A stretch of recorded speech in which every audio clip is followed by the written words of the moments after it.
কর্মযত সুন্দর, ঈশ্বরের আশীর্বাদ সর্বদা আমাদের মাথার উপর। আজ আমরা দেবগুরু বৃহস্পতির বক্রিগত ভাব নিয়ে আলোচনা করব। জ্যোতিষশাস্ত্র অনুসারে 2024 সাল 9 অক্টোবর দেবগুরু বৃহস্পতি বক্রি ভাব অবস্থান করবে 2025 ফেব্রুয়ারি মাস পর্যন্ত।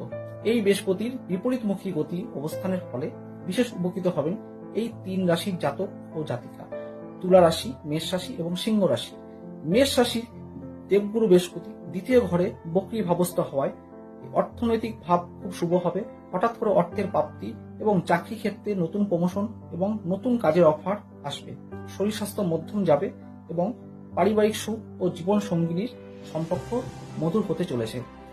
পরবর্তী রাশি সিংহ রাশি। সিংহ রাশির জাতক জাতিকা দশম ঘরে দেবগুরু বৃহস্পতি বক্রি ভাবস্থ হওয়ায় প্রত্যেক কাজে বাধা হয়ে দাঁড়াচ্ছিল, কোনো কাজ সাকসেস হচ্ছিল না, হওয়া কাজ স্পেন্ডিং হয়েছিল, সে কাজে সাফল্য, ব্যবসায়